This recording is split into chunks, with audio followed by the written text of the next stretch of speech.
인생의 의미에 대해서 말할 때에 우리가 쉽게 공감하는 말로 Life is a journey라는 말을 우리가 합니다.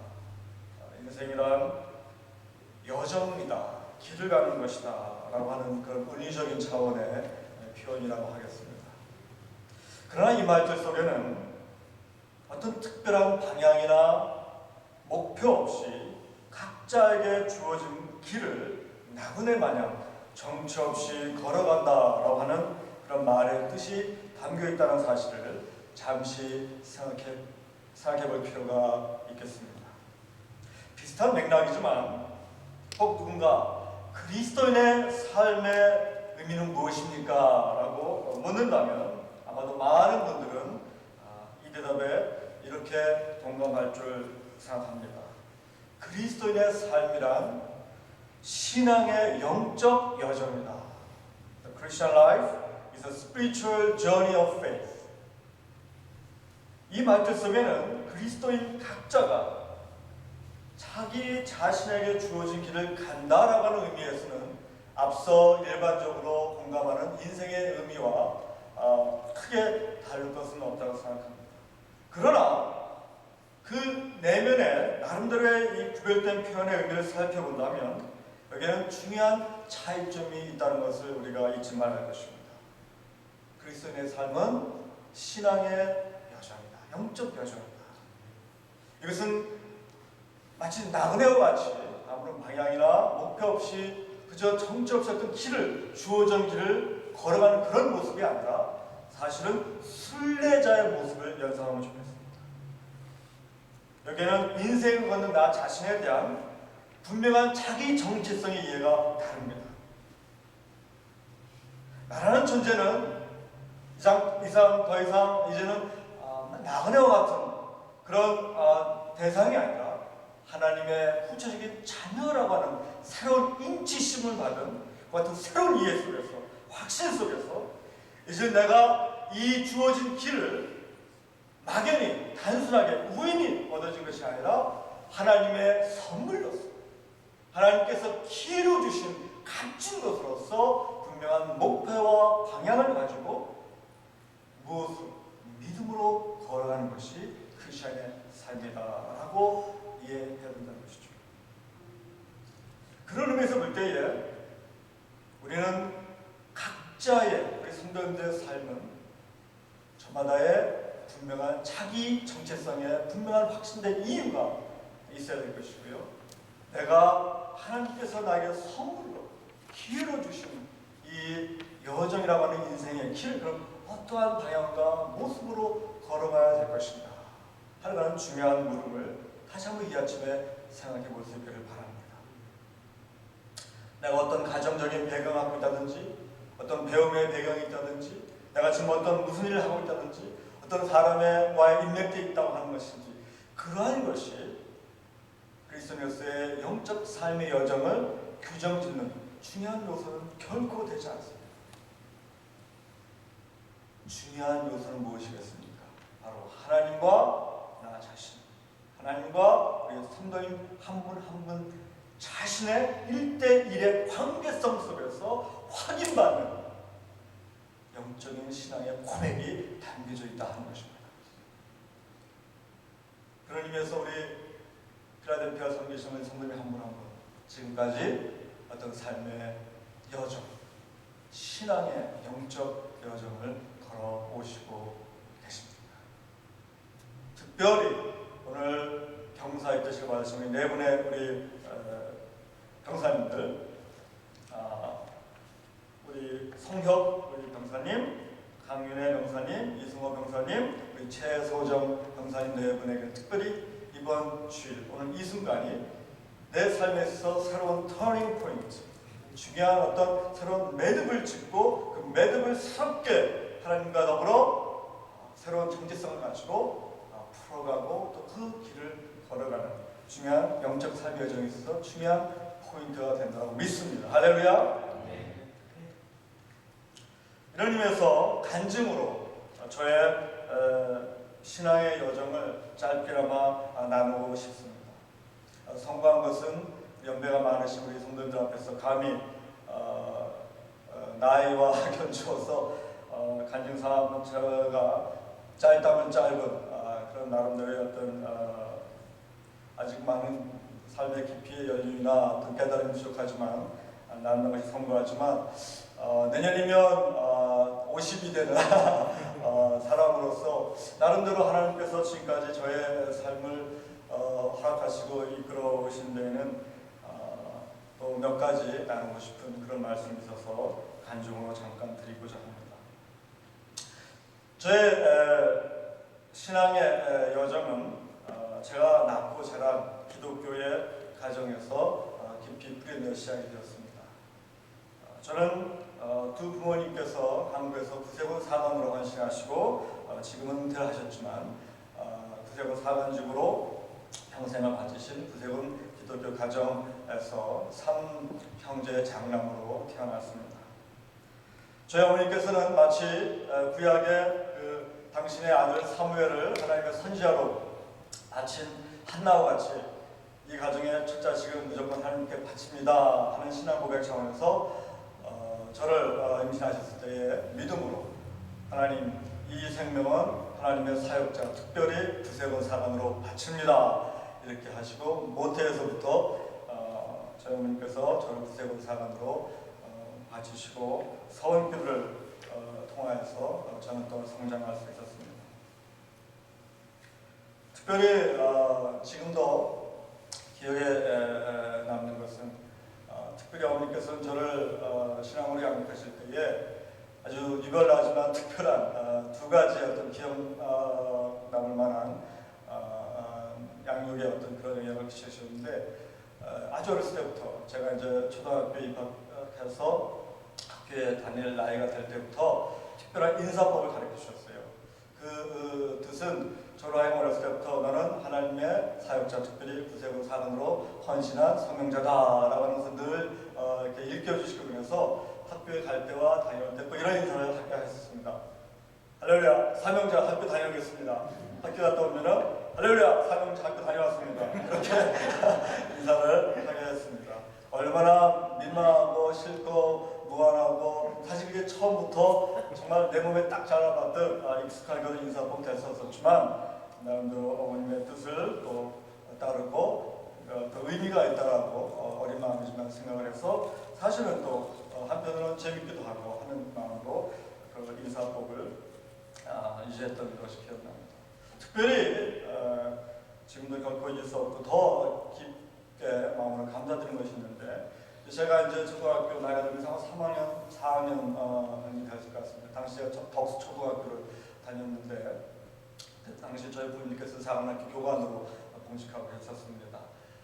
처음으로 제 생애에 노란빛 나는 양은 도시락으로 도시락을 싸갖고 나가는 이제 다 들고 다니는 학년이 되어서 도시락을 싸가는 그런 때에 어머님은 저에게 도시락만 싸주신 것이 아니고 그 당시에 손바닥만한 성서 기도원이라고 하는 기도원 성서협회에서 나온 시편과 신약 성경만을 합본을 한 손바닥만한 파란색 비닐 가구의 성경책을 꼭 같이 껴 넣으셔서 도시락으로 저에게 앵겨서 보내주셨습니다. 그러시면서 첫날 저에게 주신 말씀을 지금도 꼭 기억합니다. 아들아, 이제 네가 커서 학교에 도시락을 싸갈 나이가 되었구나. 엄마가 바라는 것은 네가 이제 육의 양식만을 먹는 사람이 되지 말고 영의 양식도 꼭 함께 먹는 사람이 되기를 원한다. 그래서 너에게 이 성경책을 도시락에 함께 꼭 껴서 보내는 것이니 기회 있을 때마다 학교에서라도 성경을 읽는 훈련을 하길 바란다. 이렇게 말씀하셨습니다. 사실 저에게는 점심시간이 이제 기다려지는 시간이 되지 않고 눈치 보고 부담되고 아주 민망한 시간이 될 수밖에 없었어요. 그 많은 학생들 중에서 생뚱맞게 갑자기 손가락만한 무언가를 꺼내서 뭘 보려고 치니 그 어린 마음에 그게 쉽게 다가오는 일이었어요. 그러나 어머님의 그러한 유별하지만 독특한 양육훈련의 기회 덕분에 어렸을 때부터 하나님의 말씀을 가까이 할 수 있었다는 그와 같은 경험을 가진 것은 얼마나 감사한지 모릅니다.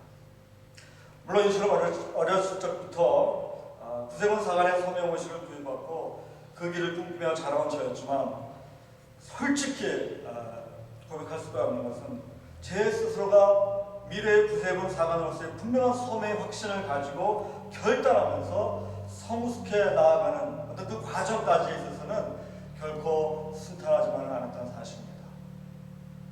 많은 방황의 순간이 있었고요. 특별히 당연히 가야 될 길이라고 믿고 입학하여 공부를 시작하는 신학교의 그 과정이 저한테는 아주 가장 심각한 영적인, 지적인 어떤 그런 방황과 어떤 고민의 시간이 되었었습니다. 그럼에도 불구하고 하나님께서는 이 부족한 사람을 끝내 놓치지 않으셨다는 것, 놓지 않았다는 사실을 하나님께 얼마나 감사한지 모릅니다. 1994년 뉴욕 십자가에 자리 잡고 있는 구세군 해관에서 진리의 사자 학기라고 하는 학기명의 사관학교 입학식 환영 예배 때에 제 아내와 제가 그 자리에 주인공의 한 사람으로 참여할 수 있다고 하는 그것은 지금도 얼마나 감사하고 감격스러운지 모릅니다. 그날의 그 감격은 정말 많은 의미를 담고 있기에 때문이라서라도 자비스에 나가서 마지막 결단의 시간을 가질 때에 저는 정말 그 땅이 너무 거룩한 땅으로 느껴져서 신발을 벗을 수밖에 없었습니다.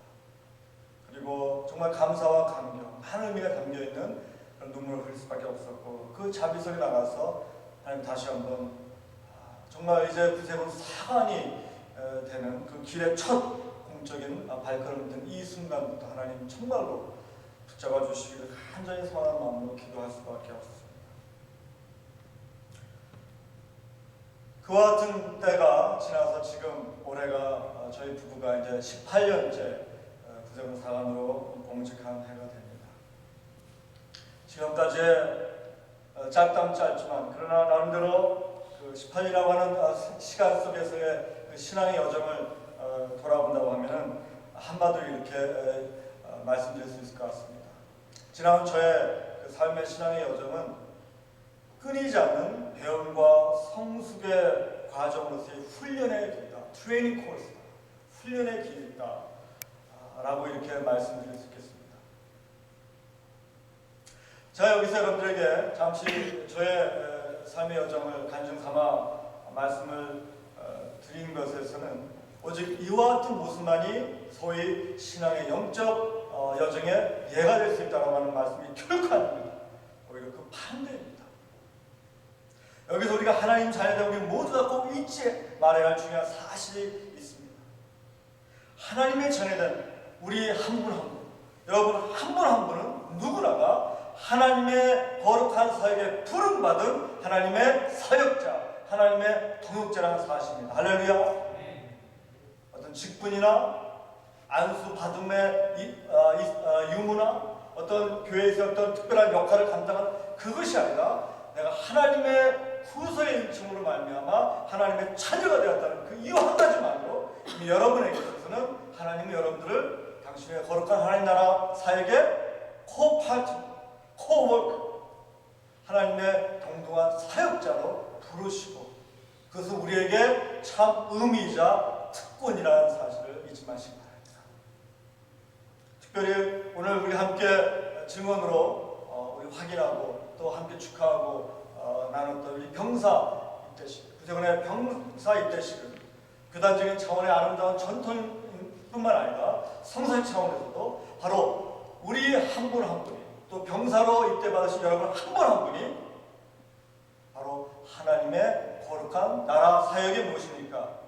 동역자로, 사역자로 부르심을 받은 분들이라 하는 사실을 인증시켜 주시고 확신시켜 주시는 귀한 자유를 믿으시기 바랍니다. 이와 같은 확신 아래서 이제 오늘의 본문 말씀인 누가복음 4장 14절로 30절 말씀을 중심으로 해서 그리스도께서 보여주신 모범을 따라 하나님의 참 병사로 새롭게 헌신하고 바르게 실천하며 살아가는 길이 어디에 있는지를 함께 깨닫고 의뢰받는 시간을 갖고자 합니다. 오늘의 본문 배경은 예수님께서 지상에서의 공생애를 시작하는 첫 출발을 어떻게 준비하시고 시작하셨는가를 상세히 증언하는 말씀입니다. 오늘 본문 속에서 우리는 예수님께서 보여주신 모범을 통하여서 특별히 세 가지 차원에서 하나님의 참 병사로 거듭나고 헌신하는 근본적인 길이 어디에 있는지를 배우게 될 것입니다. 우리 특별히 파워포인트 제가 준비했습니다. 여기에 참고하셔서 함께 말씀의 본문에 통하여서 우리가 특별히 배울 수 있는 말씀하시는 세 가지 차원의 그리스도의 모범을 함께 살피고 또 은혜 받는 그런 시간을 갖기를 소원합니다. 첫 번째로 하나님의 참 병사된 길로 보이신 예수님의 첫 번째 모범은 본문 4장 14절로 15절에서 발견할 수 있습니다. 무엇보다 가장 근원적인 차원에서 예수님께서 우리에게 보여주신 모범은 이것입니다. 예수님은 성령의 능력에 힘입어 하나님 나라 사역의 첫 출발을 시작하셨다는 것입니다. 즉 하나님의 참 병사는 성령의 능력에 할렐루야! 성령의 능력에 힘입어 준비되고 훈련된 자입니다. 본문 4장 14절로 12절 말씀은 이렇게 말씀하십니다. 예수께서 성령의 권능으로 갈릴리에 돌아가시고 그 소문이 사방에 퍼졌고 친히 그 여러 회당에서 가르치심에 무 사람에게 칭송을 받으시더라 이렇게 말씀하고 있습니다. 이제 예수님께서는 우리가 잘 아다시피 광야에 성령의 인도하심에 따라 광야에 하셔서 마귀의 시험을 받으실 때 그것을 이기시고 이제 당신의 공식적인 첫 공생의 시작을 펼치시기 위하여 갈릴리로 입성하셨어요. 갈릴리에 오시게 됩니다. 근데 한 가지 우리가 결코 놓치지 말아야 될 중요한 사실인 것입니다. 마치 유명한 연예인이나 우리 가수들, 공연자들이 자신의 어떤 공연 이벤트를 알리기 위해서 큰 현수막을 써놓고 편안하게 자기 자신의 공연이나 어떤 스스로에 대해서 선전하던 그와 같은 선전을 요란히 하시면서 마치 예수님이 어떤 큰 벽에다가 하나님의 능력의 아들 예수 그리스도 내가 여기 왔다 와서 보시라 이런 식의 그 현수막이나 어떤 무슨 포스터를 붙이며 편안하게 당신의 공생의 시작을 알리신 것이 아니라는 것입니다. 오히려 어떤 모습입니까?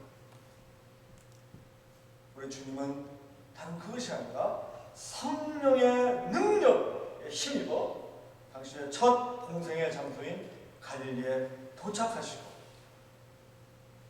하나님의 부르신 그 귀한 사역의 시작을 열어가셨다는 사실입니다. 이것은 결코 우연히 되어진 일이 아닙니다. 이것은 하나님의 중요한 귀한 섭리 가운데에 허락되어진 일인 것을 믿으시기 바랍니다.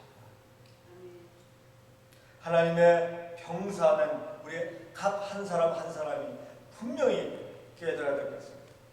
하나님께서 여러분들을 당신의 거룩한 나라 사역의 동역자로, 사역자로, 동반자로 불러주셨는데 가장 근원적으로, 가장 기본적으로 우리가 준비되어야 될 예수님의 모범이 무엇이라는 것입니다. 그것은 다른 것이 아니라 성령의 능력에 힘을 받아야 한다는 것입니다. 할렐루야. 내 자신의 어제대가 아닙니다. 나의 어떤 의지가 아니라 성령의 능력에 힘입어 먼저 하나님의 병사의 길을 걸어가야 한다 하는 것입니다. 거기에 가장 하나님 병사됨의 참 기본적이고 근원적인 자격 조건이 있는 것입니다. 여러분께서도 잘 아실 수 있는 구세군의 선결의 교사라고 불리는 사무엘 로건 브랜드라는 분이 계십니다. 이분이 보스턴에서 신학 교육을 받으시고 특별히 젊은 나이에도 아주 장래가 촉망된 유명한 감리교 목사로 큰 교회에서 청빙까지 받았던 그와 같은 상태에서 구세군을 알게 됩니다.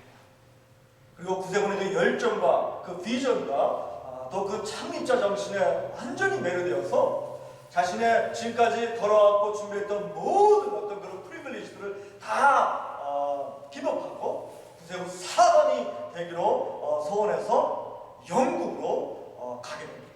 그리고 영국에서 구세군 창자 되시는 윌리엄 부드를 만나 첫 구세군 사관의 인터뷰를 하게 됩니다. 얼마나 감격스럽고도 정말 떨리는 그와 같은 순간이었겠습니까? 여러분, 근데요, 그와 같은 귀한 하트를 가지고 당신을 찾아온 브랜들 앞에서 창립자 윌리엄 부스의 첫 마디는 이것이었습니다. 브랜들, 당신은 그동안 너무나도 오랫동안 특권 계층에 속한 삶을 살아왔습니다. 그리고 그 특권 계층의 주인 노릇에 너무 익숙해져 있습니다. 그렇기 때문이더라도 과연 당신이 구세군 사관으로서 앞으로 얼마나 구세군이 요구하고 기대하는 군령과 복종의 그 규례에 온전히 순종하고 따를 수 있을 것인지 의심하지 않을 수가 없습니다. 구세군은 하나님의 군대입니다. 하나님의 군대는 오직 한 가지, 순종을 요구합니다.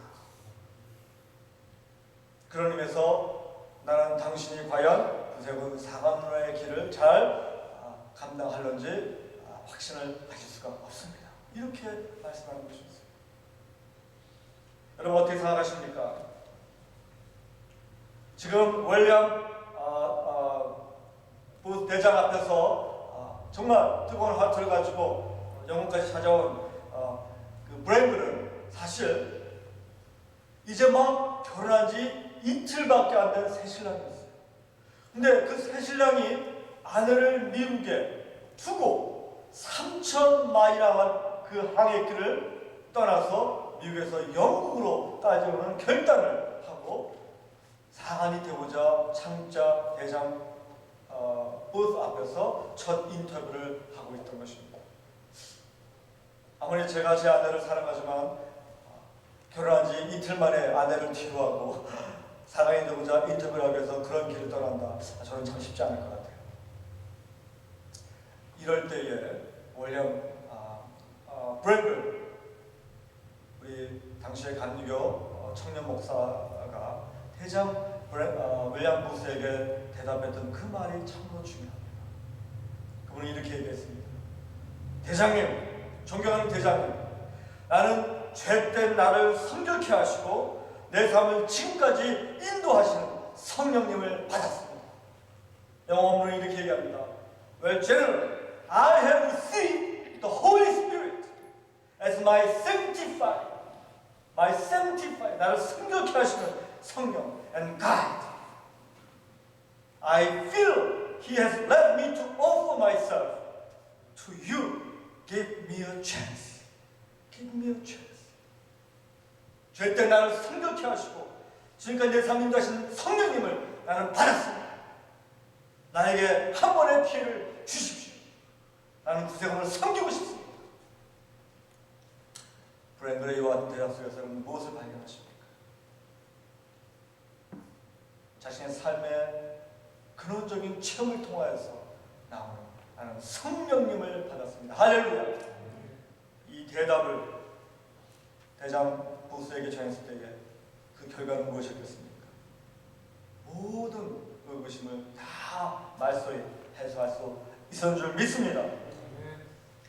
사랑하는 우리 성도님 여러분, 하나님의 참 병사됨의 가장 첫 번째의 근원적인 주님의 모범이 무엇입니까? 성령의 능력을 받아 하나님의 병사의 삶을 살아가는 것입니다. 두 번째로 하나님의 참 병사되는 길을 보여주신 예수님의 두 번째 모범은 무엇입니까? 본문 4장 16절로 21절에서 배울 수가 있습니다. 예수님은 무엇보다도 하나님 나라 사역의 참 목적이 무엇인지를 분명히 밝히시고 실천하셨다는 것입니다. 하나님 나라 사역의 참 목적이 무엇인지를 분명히 밝히시고 그것을 실천하셨다는 사실입니다. 즉 하나님의 참 병사는 하나님 나라 사역의 참 목적이 무엇인지를 바르게 알고 실천하는 자입니다. 이제 갈릴리에서 첫 공생의 시작을 알리시고 예수님은 이제 잠시 사역의 거처를 옮기셔서 나사렛, 바로 당신의 고향인 나사렛으로 옮겨가시게 됐습니다. 그리고 마침 안식일에 말씀대로 당신의 규례대로 늘 해오시던 습관대로 하나님의 말씀을 손에 펼쳐들고 회당에서 많은 유대인들 앞에서 하나님의 말씀을 전하기 시작했다 했습니다.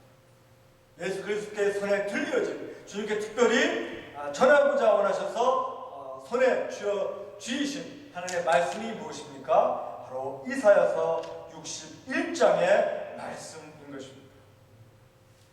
그 이사야서 61장의 말씀을 손에 들고 구약에서 하나님의 거룩한 선지자의 입술을 통해 이미 선포되었던 하나님 나라의 참 목적이 무엇인지를 예수님은 유다 회당에서 전하시기 시작했습니다.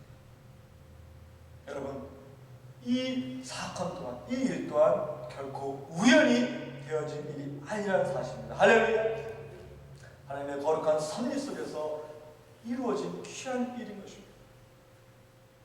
이사야 61장을 통하여 선포되어진 하나님의 말씀이 무엇입니까? 18절로 19절에 보시면 주의 성령이 내게 임하셨으니 이는 가난한 자에게 복음을 전하게 하시려고 내게 기름을 부으시고 나를 보내사 포로된 자에게 자유를, 눈먼 자에게 다시 보게 함을 전파하며 눌린 자를 자유케 하고 주의 은혜의 해를 전파하게 하려 하심이라 하였더라 말씀하고 계십니다. 예수님이 선포하신 하나님 나라 사역의 본질적인 메시지의 핵심은 바로 이것입니다. 예수님이야말로 성령의 기름 부음을 받으시고 부서지고 파괴된 죄악된 이 세상에 진정한 회복과 치유, 힐링 파워, 진정한 회복과 치유가 일어나게 하는 능력을 부어주시기 위하여 이 땅에 오셨다 하는 사실입니다. 할렐루야. 그리스도를 통하여 눈먼 자가 보게 되고 병든 자가 나음을 얻고 죄에 포로된 자가 풀림을 받는 역사가 일어나게 된다는 것입니다. 참으로 이사야서의 말씀을 통해서 주님은 이 세상을 가까이는 당시 함께 있던 유대의 회당 안에 있던 유대인들을 향하여서 다시 한번 차별 없으시고 보편적인 하나님의 구속의 은총에 대하여서 선포하시고 계셨다는 것입니다. 이와 같은 말씀에 의지해서 우리 성도님께 한 가지 질문을 던져보고 싶습니다. 오늘 이 시간 혹시 내 안에 아직도 나의 작은 오해나 갈등이나 자존심이나 그 어떤 다른 어떤 이유로 인하여서 내가 정말 사랑하고 함께 섬겨야 될 그 어떤 대상을 의도적으로 멀리하고 어떤 지금까지 이어졌던 관계가 깨어져 있거나 미워하고 시기하거나 아니면 아픔만을 주는 어떤 그와 같은 상태에 머물러 있는 어떤 우리 가운데 그런 분 안 계십니까?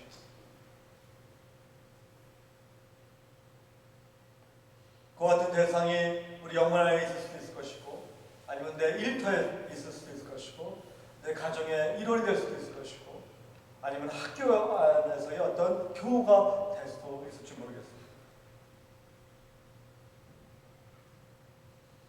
오늘 하나님께서 우리에게 주시는 예수님의 모범을 생각할 때 하나님께서 우리 한 사람 한 사람을 하나님의 평생 하나님 나라 사역의 동역자여 사역자로 부르셨고 우리가 본받을 두 번째의 모범은 다른 것이 아니다. 나를 성령님의 구속의 은혜로 말미암아 힐링, 치유케 하시고 회복케 하시는 그 능력을 나누라 하시는 그 모범 앞에 여러분은 어떠한 결단을 하려고 하십니까? 그 대상을 그가 먼저 변화되어서 나에게 다가오기를 기다리기보다는 내가 먼저 오늘 받은 바 말씀의 은혜에 붙잡히게 되어서 먼저 다가가 먼저 손을 먼저 마음을 열고 먼저 용납하고 먼저 사랑의 고백을 전하고 먼저 사랑의 나눔을 갖는 그와 같은 하나님의 참 형사가 되시길 원치 않으십니까? 주님은 바로 그와 같은 모습을 원하시는 줄 믿으시기 바랍니다. 우리가 좀 더 한 단계 더 깊이 들어가서 이 말씀의 모범을 따르는 길이 무엇인지를 한번 생각해 보기 원합니다. 우리가 미국이라고 하는 다인종 국가에 살면서 횟수와는 상관없이 우리 자신이 고국 한국을 떠나서 특별히 한국과는 사회적으로 많이 다른 오늘 이 다인종 국가의 미국이라는 나라에 살면서 여러 가지 삶의 경험들을 하셨으리라 생각합니다. 그 경험 중에서 특별히 우리 자신이 소수 인종이라고 할 때에 우리가 가장 민감하면서도 아픔이 될 수 있는 경험 중 하나는 역시 인종차별이나 성차별의 문제가 아닐까 생각합니다. 그런 경우를 당할 때마다 여러분 어떠셨어요? 때때로 화가 치밀어오기도 하고 억울하기도 하고 언어가 다르고 언어가 제약되거나 여러 가지 환경적인 여건 때문에 제대로 나 자신의 어떤 목소리를 낼 수 없는 어떤 그런 상황에서 더 아마 속병이 들거나 결코 만족할 수 없는 그런 어떤 불만으로 가득 찰 수 있는 그런 삶의 경험을 하실 수 있었더라고 생각합니다. 그러나 저는 우리 성도님께 한번 도전하고 싶습니다. 과연 내 자신의 모습은 어떠냐 하는 것입니다. 오늘날 한국도요, 과거의 어떤 백이민족이다, 당일민족이다, 어떤 그런 자긍심을 아주 당연한 것으로 누렸던 그런 사회가 아니라고 하죠. 이제 한국도 어떤 이유이든 긍정적인 의의라고 저는 생각합니다. 다른 타 인종의 분들이 이주해 오셔서 새로운 삶의 터를 일궈나가는 그런 모습들을 많이 보고 있다고 하죠. 그와 같은 모습뿐만 아니라 오늘 미국을 살아가는 우리 자신 한 사람 한 사람, 사실은 내가 마치 인종차별이나 어떤 성차별의 문제만을 당하고만 산다라고 생각할 것이 아니라 나 자신을 돌아볼 때 혹 우리는 우리 안에 알게 모르게 배어있는 한국인의 어떤 그런 인종차별적인 삶의 태도나 자세는 없는가 하는 것입니다. 혹 우리가 다른 소수 인종을 대할 때에 과연 얼마나 그들을 동등한 입장에서 차별 없이 피부 색깔이나 그들의 어떤 배경이나 어떤 언어적인 문화적인 차이에 그런 조건에 따라서 혹 우리가 편견을 보이거나 달리 대하는 그런 모습은 없었는가 한번 돌아보기를 도전합니다. 하나님께서는 우리 한 사람 한 사람을 그리스도의 치유사역의 대리자로 불러주신 줄 믿습니다. Christ Healing Agent, 치유사역자, 그리스도의 치유사역의 대리자로 여러분 한 분 한 분을 부르셨습니다. 우리가 이 땅에서 그리스도인으로 살아간다는 것의 의미가 무엇입니까? 영적인 믿음의 삶의 여정을 걸어가는 참 모습 속에 우리가 특별히 보여줘야 되고 열매 맺어줘야 될 모습이 무엇이겠습니까? 치유 사역의 대리자인 줄 믿습니다. 내가 속했는 가정, 일터, 교회, 학교 그 어떤 곳에서도 나의 모습은 하나님 병사로서 불림받은 우리 한 사람 한 사람은 그리스도의 치유 사역의 대리자들이다. 그러면서 우리 주님은 어떤 모습을 보이셨습니까? 당신 자신이 당신께서 십자가에 달려 죽기까지 모범을 보이신 상처 입은 치유자였다는 사실입니다. 상처 입은 치유자. 헨리 나우이라고 하는 저명한 캐톨릭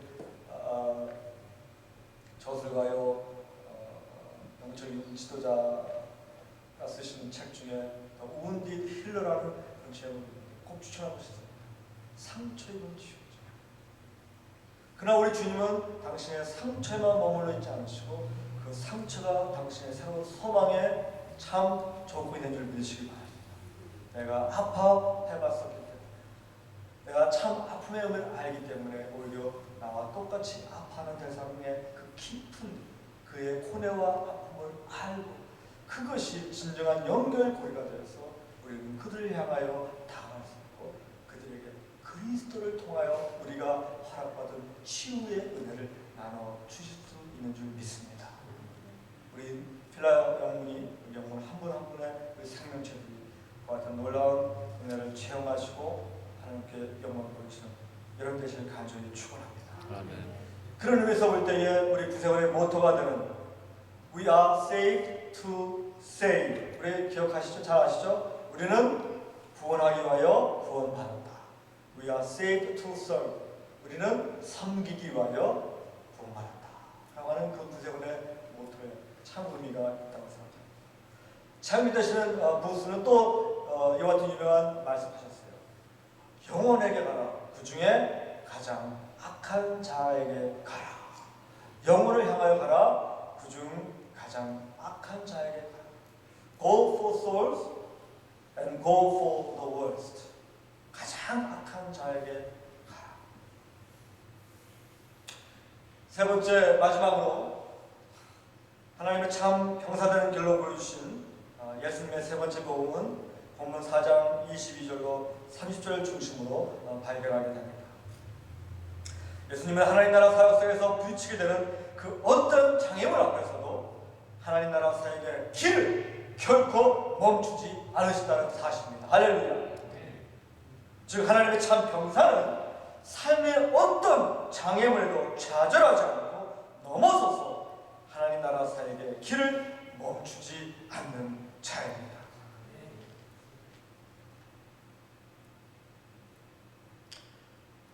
해당에서 이사야 61장 말씀을 중심으로 하나님 나라의 참 본질이 무엇인지, 하나님의 백성들은 어떤 모습으로 세상을 향하여 나가야 될 것인지를 강력히 선포하셨을 때에 1차적으로 본문 4장 22절이 말씀하듯 해당 안에 있던 유대인들은 경이적이고 기이한 모습으로 예수님을 바라보았습니다. 저희가 다 그를 증거하고 그 입으로 나오는 바 은혜로운 말을 기이 여겨가는데 이 사람이 요셉의 아들이 아니냐? 이렇게 말들 하였습니다.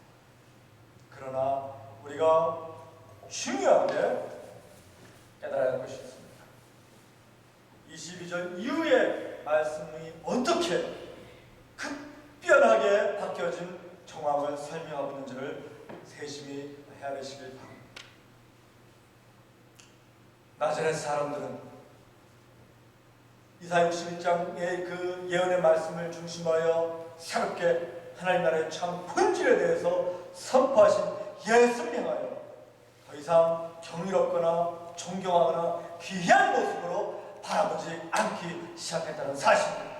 오히려 그 반대로 그들은 예수를 향하여 아주 호전적이고 아주 경로하면서 예수님을 대하기 시작했다는 사실입니다. 본문 24절로 27절의 말씀은 이렇게 그 정황을 증언하고 있습니다. 또 가라사대 내가 진실로 너희에게 이르노니 선지자가 고향에서 환영을 받는 자가 없느냐. 내가 참으로 너희에게 이르노니 엘리야 시대에 하늘이 새해 6달을 갖추어 온 땅에 큰 흉년이 들었을 때에 이스라엘에 많은 과부가 있었을 때 엘리야가 그중 한 사람에게도 보내심을 받지 않고 오직 시돈 땅에 있는 사렙다의 한 과부에게 뿐이었으며 또 선지자 엘리야의 때에 이스라엘에 많은 문둥이가 있었을 때 그 중에 한 사람도 깨끗함을 얻지 못하고 오직 수리아 사람 나만 뿐이더라. 이렇게 증언하고 있습니다. 이 본문 말씀이 전하는 핵심적인 주제가 무엇입니까?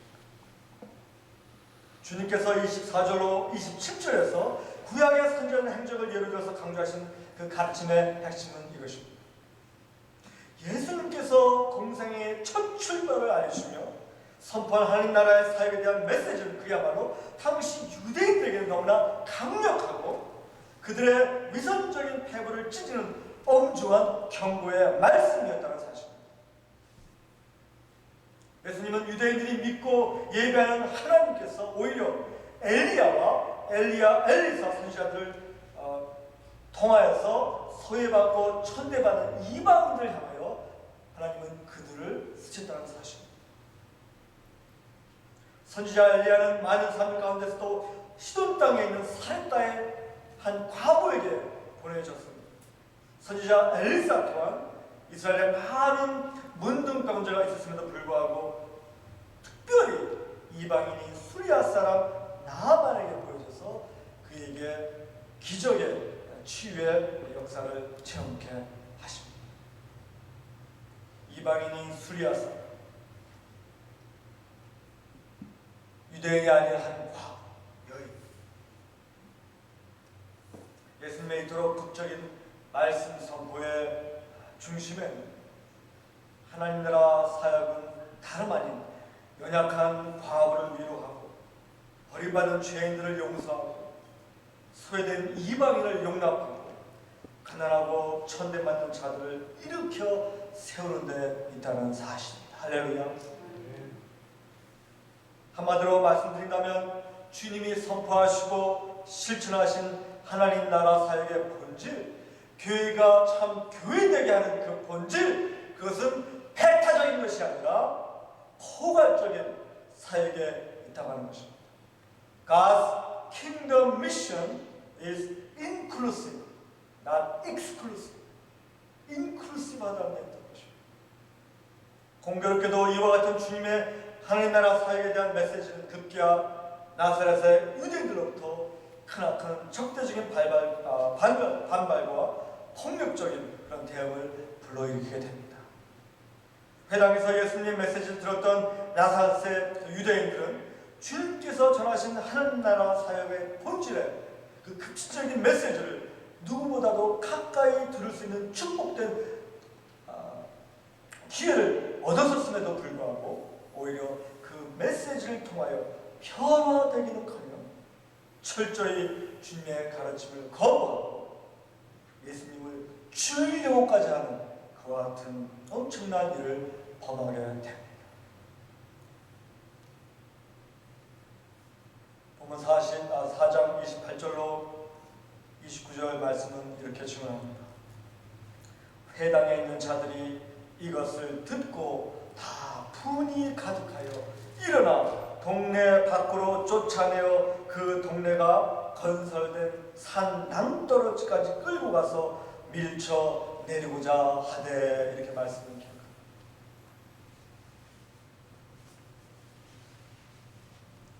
선포된 하나님의 기쁜 소식에 오히려 도전받고 결단하고 은혜 받는 모습이 아니라 그 말씀을 철저히 거부하고 오히려 주님을 죽이려고까지 하는 자리에 서게 되는 모습을 보면서 우리는 무엇을 생각하게 됩니까?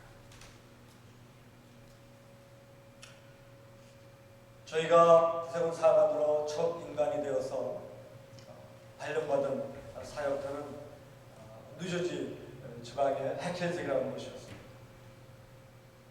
물론 어떠한 형편이나 조건도 달게 믿음으로 받고 새로운 첫 사임주에 발령받아서 나갈 준비를 나름대로 했던 저희 동분이었지만 막상 저희에게 맞닿은, 저희가 정말 눈으로 확인할 수밖에 없었던 목회 현장은 참으로 열악하기 짝이 없던 조건이 있었습니다.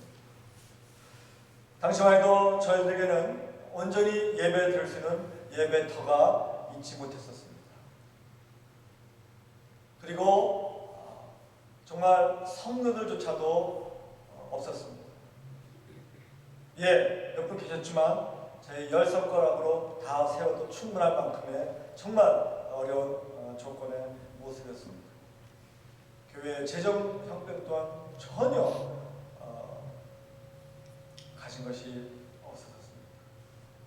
그리고 저희 또한 이제 막 민감하던 사관 청년 생으로서 삶의 연륜뿐만 아니라 목회의 연륜 또한 너무나도 부족했던 그런 정말 여러 면으로 nothing, 그렇죠? 아무것도 없는 그러한 조건에서 목회를 시작할 수밖에 없었습니다. 그럼에도 불구하고 하나님께서 저희 허락하신 데는 말로 다 할 수가 없었습니다. 어려움은 어려울수록 성도들이 한 분 한 분 찾아와 주시고, 마치 우리 박사님께서 정말 눈물과 기도로 양육하셔서 한 분 한 분에게 귀하게 병사 이때 세우시는 그러한 모습과 같이 정말 10숟가락 안에 겨우 카운트할 수 있는 그런 성도들의 형편과 조건 속에서 한 분 한 분 하나님께서 사람들을 모아주시고 부흥을 참게 하시고 몇 년 후에는 정말 자체적으로 저의 영혼을 건축할 수 있는 그와 같은 은혜까지 허락해 주셨습니다. 그런데 저희가 영문적으로 준비하지 못했고 기대하지 못했던 가장 치명적인 어려움이 사실은 앞에 기다리고 있었습니다. 공교롭게도 저희가 당시에 상주를 있던 해켄세라는 곳에서 지역적으로 아무런 호의적인 어떤 서포트를 받지 못하고 있었던 것입니다.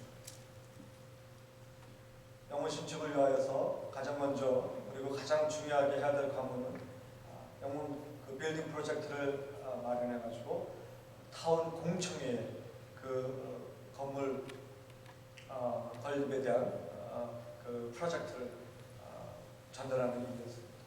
거기에서 통과가 돼야지 정말 영혼 신축에 대한 그런 일들이 구체적으로 첫 발을 들 수가 있었던 것이죠. 정말 두렵고 떨리는 마음으로 참석해서 영혼 프로젝트를 공청회 서밋하고 저희는 며칠을 그 결과만을 기다릴 수밖에 없었습니다. 저희에게 그토록 기다렸던 공청회의 답신이 전달됐습니다.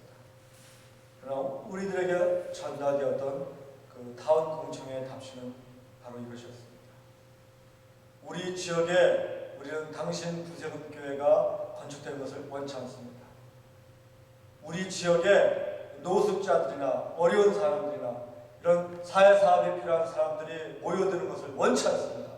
그러니 우리 지역에는 당신이 원하는 구세군교회를 지을 수가 없으니 다른 곳이나 찾아보십시오. 이런 답신이 있었습니다. 정말 저희들한테는 너무나도 낙담스럽고 좌절할 수밖에 없었던 그와 같은 답신이 아닐 수가 없었죠. 정말 영문적으로 또 목회자인 저희들에게 있어서는 정말 가장 낙담스럽게 부딪힐 수밖에 없었던 난관, 장애, 시험이 아닐 수가 없었습니다. 할렐루야! 그럼에도 불구하고 하나님께서는 교회적으로 피할 주시고 어려울수록 힘들수록 더 성령님들께서 자발적으로 더 영적으로 하나님 앞에 매어달리게 하시고 더 기도하게 하시고 교회에 대한 사랑을 더 부게 하시고 오히려 그 교회 건축의 그 어려운 난관 앞에 기도하면 기도할수록 오히려 가정적인 어떤 회복의 역사가 일어나고 말씀 사모에 대한 회복의 역사가 일어나고 헌신의 역사가 일어나더라 하는 사실입니다. 할렐루야! 영문적으로 우리가 특별히 결단했던 것은 비록 우리가 구세군 예배터를 신축하기에 얼마든지 어떤 이유로 어떤 교단 번영이나 지방에 어떤 도움을 청하는 어떤 그런 순서를 먼저 밟아서 어떤 그런 차원의 어떤 일들을 먼저 계획하고 시도할 수 있을지 모르겠지만 성도님들 한 분 한 분이 스스로 결단해서 우리는 지금 우리의 예배처를 짓고자 하나님 앞에 또 드리고자 하는데 다른 어떤 외부적인 도움이나 어떤 그런 것을 기다리기 전에 우리 스스로 우리 힘으로 우리가 헌신하여서 그 열매를 나누자 하는 어떤 그런 하나된 목소리를 서로가 만드시는 것이었습니다. 그러시면서 물질에 대한 봉사와 헌신이 더 높아지고요. 정말 너무 많은 일들을 체험했습니다. 그리고 교단 지방적으로는 거의 전무후무한 예로서 교회가 영문을 신축할 때에 영문 신축 기본 어떤 그 펀드를 영문 자체에서 일정량 미리 준비하고 나머지 부분은 10년 정도의 어떤 그런 계획을 세워서 차차 오히려 갚아나가겠다 어떤 그런 프로젝트까지 제출하면서 영문신 정말 하나님께 예배 성전의 그 토를 준비하는 그러한 모습들을 보여줬습니다. 말씀의 어떤 그 드리는 묘전이 이것입니다. 하나님의 사역에 있어서 하나님 나라 사역에 동참하는 데 있어서 믿음 안에서 바라볼 때 우리에게 그 어떤 장애물도 없다 하는 것입니다. 할렐루야. 어떤 난간도 있을 수 없다 하는 것입니다. 이것은 하나님의 나라 사역이 어떤 가식적으로 보여주는 이와 같은 것만을 얘기할 것이 아닙니다. 여러분의 한 분 한 분의 삶 그 자체가 하나님의 사역터인 줄 믿으시기 바랍니다. 내 가정이 하나님의 사역터인 것입니다. 내 일터가 내가 공동체 일원으로 속해 있는 그 자리가 하나님의 사역터인 것입니다. 그 사역터 안에 여러분들은 하나님의 코워커로 하나님의 동역자로 하나님의 평사로 불러주셨다는 것입니다. 그와 같은 삶의 그 사역터에 어찌 우리가 매일매일 창의가 있지 않겠습니까? 고난이 없겠습니까? 시험이 없겠습니까? 날만이 없겠습니까? 그럼에도 불구하고 주님께서 우리에게 보여주신 모범이 무엇이냐는 것입니다. 하나님의 거룩한 말씀이 선포되었을 때에 오히려 그 말씀 앞에 회개하고 변화된 능력을 보이거니와 오히려 하나님을 그 아들 그 주님을 죽이기까지 하는 그 어떤 역사이라는 그 과정 속에서도 오늘 본문 말씀 뭐라고 말씀하십니까? 주님께서 그 저희 가운데 30절 특별히 보시면 저희 가운데로 지나서 가시더라. 이 말씀은 중요한 말씀입니다. 본문 원문에도 이 말씀은 지나서 가시더라 하는 이 말씀에는 영어 성경 같으면 went on his way. 헬라어 원 본문의 말씀에는 continuous action이라는 뜻이 담겨 있어요. verb예요, 동사예요. 지속적인 행동, 끊이지 않고 지속적으로 이어지는 행동의 동작을 의미하는 그 같은 의미가 있습니다. 우리 주님은 당신을 죽이기까지 응모하는 그 장애 앞에서도 그 굴하지 않고 당신의 하나님 나라 사역의 길을 어떻게 하셨다? 끝까지 가셨더라. 할렐루야. 이민자의 삶, 더군다나 이 땅에서 믿음의 신앙인으로 살아간다는 것이 그 어찌 고독할 수 없고 어렵지 않겠습니까? 아마도 이 자리에 우리 앉아계신 성도 한 분 한 분 중에서도 당장이라도 사람의 말로 다 표현할 수 없는 기도의 제목들이 얼마든지 있는 줄 압니다. 그것이 육신의 문제일 수도 있고요, 영적인 문제일 수도 있고요, 내가 계획하는 것에 있어서 어떤 미래에 대한 문제일 수 있을 것입니다. 그리고 그와 같은 것들을 생각하면 생각할수록 인간적인 차원에서는 해가 척보다도 장애물이 더 커 보이는 모습으로 나에게 다가올 수 있는 줄 압니다. 그러나 그 순간에 그 절망스러운 그때에 우리에게는 주님이 계시다. 할렐루야. 그리고 주님이 보여주신 모범이 무엇이냐는 것입니다. 저희 가운데로 지나서 가십니다. 그 모습의 마지막 열매가 무엇입니까? 주님은 갈릴리에서부터 시작된 공생애를 시작으로 나사렛으로 뿐만 아니라 끝내는 예루살렘, 그리고 십자가에 달려 돌아가시기까지의 후속의 역사를 완성하신 줄 믿습니다. 십자가에 달려 돌아가신 것뿐만 아니라 진정한 구속의 완성이 어디에 있습니까? 부활. 할렐루야. 부활하셔서 우리의 참 구세주로 오늘 우리에게 만나 주시고 계십니다. 이제 반주하님을 모시고자 합니다. 반주하님께서 오늘 특별히 우리가 함께 결단하는 이와 같은 시간에 음악으로 우리의 이 시간을 도우실 때에 우리 성도님들 한 분 한 분, 특별히 병사로 새롭게 입대하신 성도님뿐만 아니라 우리 귀한 하나님의 사역터인 우리 빌라 영문의 한 지체 한 분 한 분, 여러분들을 자비성으로 기도의 자리로 헌신의 자리로 초대